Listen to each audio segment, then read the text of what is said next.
خارج میں ظہور کرے گی. میں اس کو اس طریقے سے بیان کروں گا جیسے میری باڈی ہے، اس کے اندر ایک شخصیت موجود ہے. اب اس وجود سے باہر جو کچھ ہمیں نظر آتا ہے وہ ایک خارج کی صورت ہے.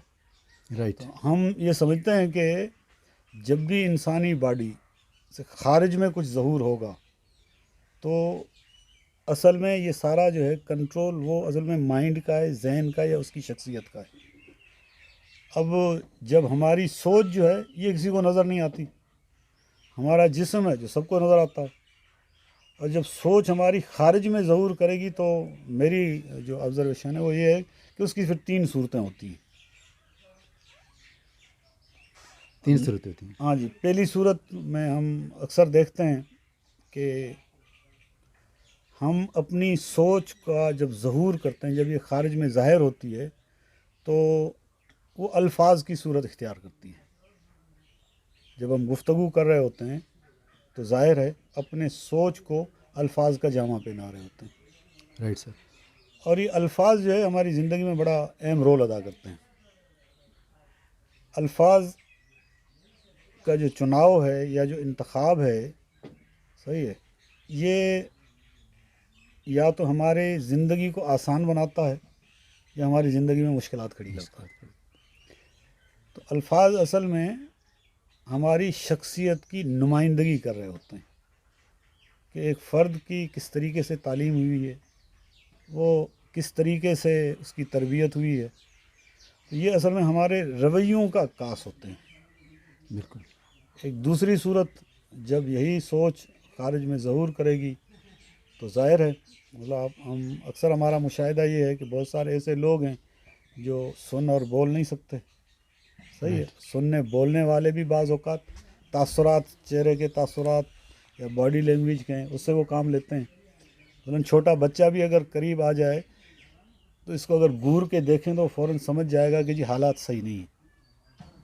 صحیح ہے. تو وہ وہاں پر اپنی بات کہنے کے لیے تھوڑا سا ہچکچائے گا، لیکن چہرے کے تاثرات اس قسم کے ہوں گے، جی کھلا ہوا ہے چہرہ، تو اسے جو ہے وہ ایک حوصلہ ملتا ہے اور وہ پھر لپک کے والدین کے پاس آتا ہے. تو ایک صورت الفاظ کی ہے، دوسری صورت تاثرات کی ہے، اور تیسری صورت جو ہے وہ عمل کی ہے. صحیح ہے. تو چونکہ یہ ایک نفسیات کا حصہ بھی ہے کہ جب فرد جو ہے سب سے پہلے سوچتا ہے، اس کے بعد وہ عمل کر رہا ہوتا ہے. تو یہ جو سوچ ہے اس کی یا اس کا مائنڈ ہے یا جو پرسنالٹی ہے، جو بھی اس کو نام دیں آپ، تو یہ اصل میں 3 صورتوں میں نظر آ رہی ہوتی ہے، کار فرما ہوتی ہے خارج میں جب یہ ظہور کرتی ہے. یا تو تاثرات کی صورت میں آ جائے گی، یا تو پھر الفاظ کی صورت میں آ جائے گی، یا پھر عمل کی صورت میں آ جائے گی. رائٹ. اب جسم کا تو ہم جائزہ لے لیتے ہیں، اس کو بناتے ہیں، سنوارتے ہیں. صحیح. اچھا لباس پہنتے ہیں، خوش لباس نظر آئیں، ہونا بھی چاہیے. اور اس حوالے بھی مطلب فرد کا ظاہر ہے ذوق یہ جھلکنا چاہیے. جی ہاں. اور یہ تو سب کو نظر آ جاتا ہے. اب مسئلہ یہ ہے کہ یہ شخصیت ہے کیسی، اندر سے کیسی. اندر سے کیسی ہے. تو اس کی جانچ کے لیے اصل میں اس کے رویوں اور اس کے کردار کا مطالعہ کیا جاتا ہے. اور اس کے رویے اور کردار جو ہے یہ اس صورت میں ہوں گے جب خارج میں کوئی ایکٹیویٹی نظر آئے گی. تو اس کے بارے میں پھر ہم یہ طے کر لیتے ہیں کہ جی اس کی شخصیت کس قسم کی ہے، پرسنالٹی کس قسم کی ہے. مطلب وہ جو باڈی کا اسٹرکچر ہے یا اس کا گیٹ اپ ہے وہ اتنا امپورٹنٹ نہیں ہے جتنا آپ کے رویے سے جو آپ اس کو جانچتے ہیں. بالکل. میں مطلب یہ سمجھتا ہوں کہ فرد کی اصل شناخت اس کا کردار ہے، کردار. اس کا رویہ ہے. اور ظاہر ہے مطلب ظاہر بھی اصل میں باطن ہی کا عکاس ہوتا ہے.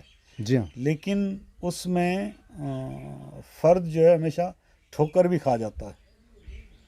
لیکن جو کردار اور رویہ ہے یہ اصل میں اس کی اصل پکچر اور اصل تصویر ہوتی ہے. جو چیز آئینے میں نظر آتی ہے وہ جسم ہے، جو اس کے عمل، اس کی گفتگو اور اس کے تاثرات میں نظر آتی ہے یہ اصل میں داخل کا آئینہ ہے جو ان اعمال کی صورت میں ہمیں نظر آ رہا ہوتا ہے یا افعال کی صورت میں نظر آ رہا ہوتا ہے. میں سر یہاں ایک ہمارا جو یہ روزمرہ معاشرے میں کافی انٹرونشن ہے، لوگوں سے ملتے ہیں. یہاں میں گارڈن میں ہوتا ہوں، لوگ آتے ہیں اسکولوں میں، باقی مارکیٹ میں اور سوسائٹی میں. تو جو کردار کی ہم بات کر رہے ہوتے ہیں تو مجھے فیل ہوتا ہے، خدا کرے ایسا نہ ہو کہ ہم وہ جو باہر کا جو گیٹ اپ جس کی آپ پہلے بات کر رہے تھے کہ جو ایک دکھ رہا ہوتا ہے اس پہ بہت زیادہ زور دے رہے ہوتے ہیں، جبکہ جو آپ جو انر کی جو بات کر رہے ہوتے ہیں ابھی جو آپ کر رہے ہیں کہ کردار سے اس کی شخصیت کو جانچا جاتا ہے. مجھے ایسے لگ رہا ہے یا میں بھی میری فیلنگ ہو تو اس پہ اتنی توجہ نہیں دی جا رہی. بہت ہی اچھے لباس میں جب بات سامنے آتی ہے تو تھوڑا سا بندہ ڈر جاتا ہے.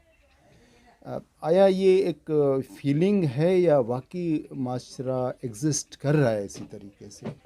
آپ اس کو کس طرح دیکھتے ہیں، سمجھتے ہیں؟ میرے خیال میں یہ جب سے دنیا بنی ہے اور انسان کو جب شعور دیا گیا، اس کائنات کے اندر بھیجا گیا، یہ تو ابتدائی دن سے یہ صورتیں رہی ہیں.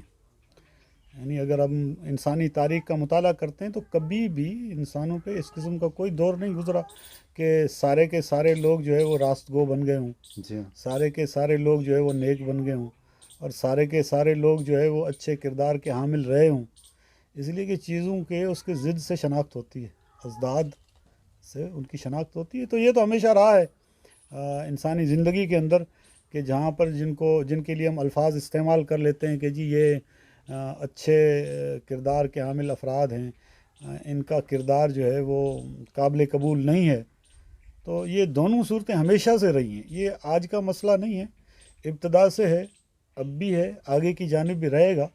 لیکن ظاہر ہے تعلیم، تربیت، ماحول، اس کو بہتر بنانے سے اور انسانی جو شخصیت ہے اس کو جب ایجوکیٹ کا لفظ ہم یہاں پر استعمال کرتے ہیں، ایجوکیشن کا استعمال کرتے ہیں، تو وہ صرف لکھنے پڑھنے کی حد تک نہیں ہے، چونکہ لکھنا پڑھنا یہ ساری اسکلز ہیں، یہ اس کے خصوصی مقاصد تو ہو سکتے ہیں، لیکن جو عملی جس کو ہم عمومی مقاصد کہیں یا جنرل جس کو ہم آبجیکٹیوز کہیں، وہ سارے کے سارے رویوں کے ساتھ منسلک ہوتے ہیں.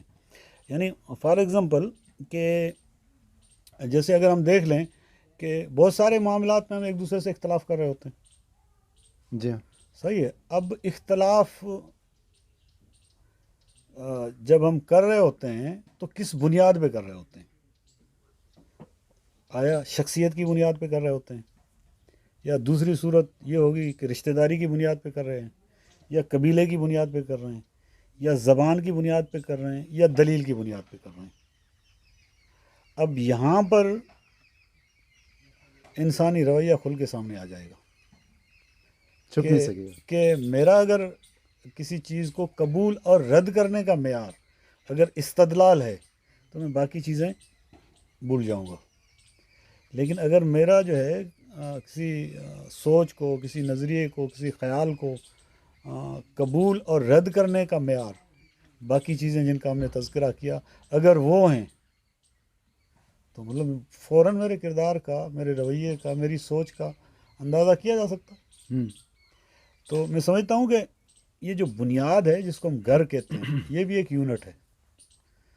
تو ظاہر ہے جو آج بچے ہیں یہ کل بڑے ہوں گے. کل ہم چھوٹے تھے، آج ہم اپنے آپ کو خیر بڑا کہتے ہیں تو نہیں. تو یہ اچھا بولا سر، مجھے بھی اچھا لگا. لیکن جو ہے اس مقام پر پھر یہ آئیں گے. اب ہمارا مطلب میری تھنکنگ ہے، ہو سکتا ہے میں اکثر اپنے گھر میں بھی یہ بات کرتا ہوں، اپنی وائف سے بھی یہ کہتا ہوں، تو نصیحتیں بہت کرتے ہیں بچوں کو. صحیح ہے. تو میں تھوڑا سا الگ سوچتا ہوں، میں یہ سمجھتا ہوں کہ نصیحتیں بگاڑ دیتی ہیں. اچھا. اس کے پیچھے ظاہر ہے میری اپنی ایک کہانی بھی ہے، وہ شاید کسی ٹائم پہ میں شیئر کر سکوں اور ہو سکتا ہے نہ بھی کروں. تو بچے اصل میں گھر میں ہمیں دیکھ رہے ہوتے ہیں، یعنی والد کو بھی، والدہ کو بھی، پریکٹیکلی ماں اور باپ کو دیکھ رہے ہوتے ہیں. تو جب دیکھ رہے ہوتے ہیں تو مطلب میں اگر بازار میں میرے ساتھ بچے بھی موجود ہیں، دکاندار سے کیسے گفتگو کر رہا ہوں وہ انالیسس کر رہا ہوتا ہے، بیٹھک میں بیٹھے ہوئے دوستوں کے ساتھ گپ شپ کیسے کر رہا ہوں وہ مجھے جائزہ لے رہا ہوتا ہے. اور یہی پھر